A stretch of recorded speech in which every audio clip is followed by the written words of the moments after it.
सफेद आंख जहरीला नहीं होता है। सफेद आंख में बहुत ही औषधीय गुण होते हैं। कम से कम 10-12 बीमारियों में सफेद आंख का बहुत अधिक औषधीय महत्व होता है। और सफेद आंख मतलब भगवान सूर्य का, जो 9 ग्रहों में जो भगवान सूर्य है उनका प्रतिनिधि पौधा भी होता है। मित्रों नमस्कार, प्रणाम।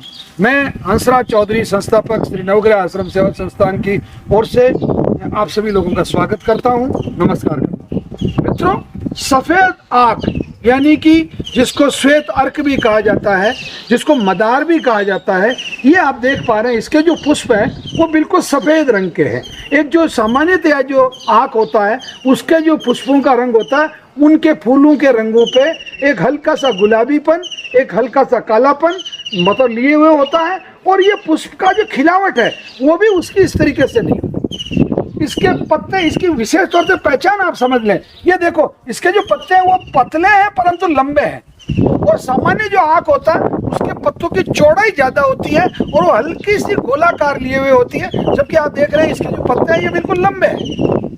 तो पहली पहचान फूल सफेद, दूसरी पहचान इसके पत्ते लंबे, और तीसरा ये आप इसका फल देख रहे हैं।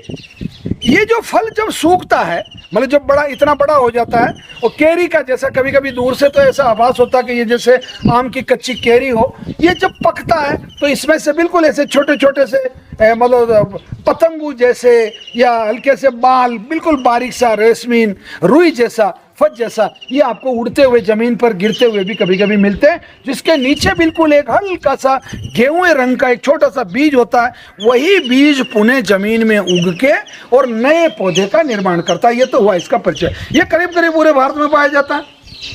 बहुत कम पानी की इसको आवश्यकता होती है।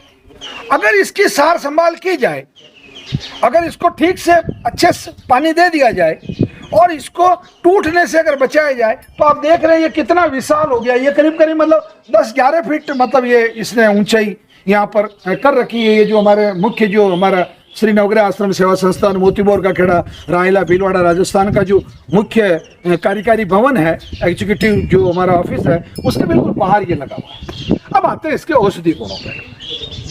पहला, अगर आपको श्वास चढ़ता हो, अस्थमा की समस्या हो, तो ये देखिए मैं प्रैक्टिकली आपको बता रहा हूँ। ये इस तरीके से आपने फूल तोड़ लिया।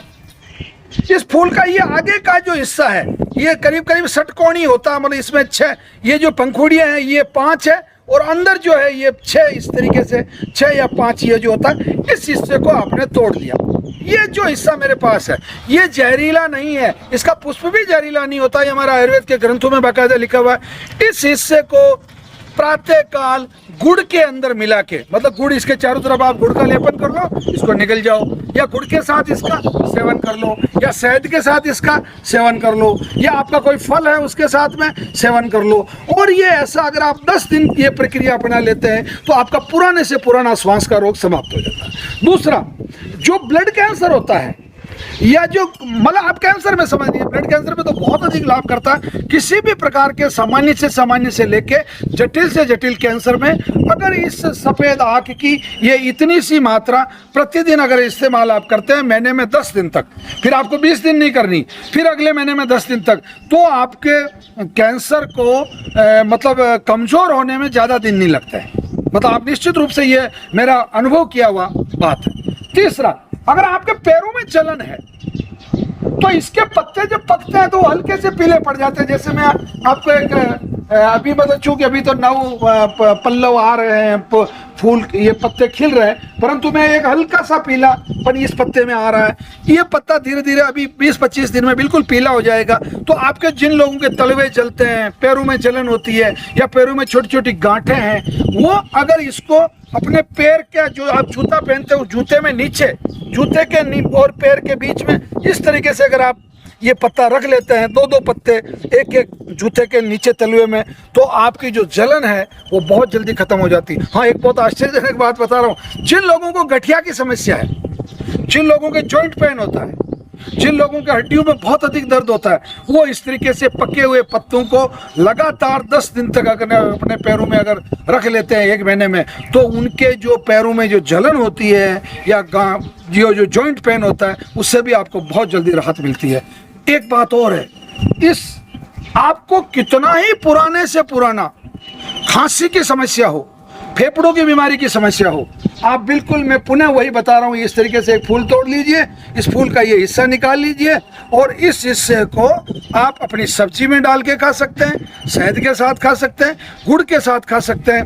आपकी श्वास की जो समस्या है, अस्थमा की जो समस्या है, उस समस्या का ये बहुत ही रामबाण इलाज है। रामबाण मतलब तरीके से आपके मतलब फेफड़ों की जो बीमारियां हैं, उसको श्वास संबंधी जो बीमारी है उसको ठीक करता है। मित्रों, मैं आपसे निवेदन करता हूं कि आपके परिवार में, आपके रिश्तेदारी में, मित्रों में अगर किसी भी प्रकार की कैंसर, किडनी, लीवर, डायबिटीज और अस्थमा से ऐसी कोई भी अगर समस्या है तो मैं आप लोगों को निवेदन करता हूं, अनुरोध करता हूं कि आप शनिवार अथवा रविवार को प्रातःकाल 7 बजे तक श्री नवग्रह आश्रम सेवा संस्थान पर आ जाएं।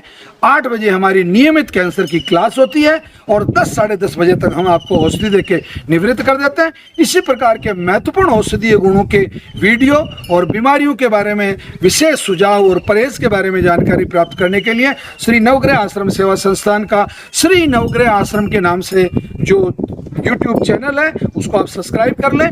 अधिक से अधिक लोगों को ये वीडियो शेयर करें। धन्यवाद, प्रणाम, जय धन्वंतरी।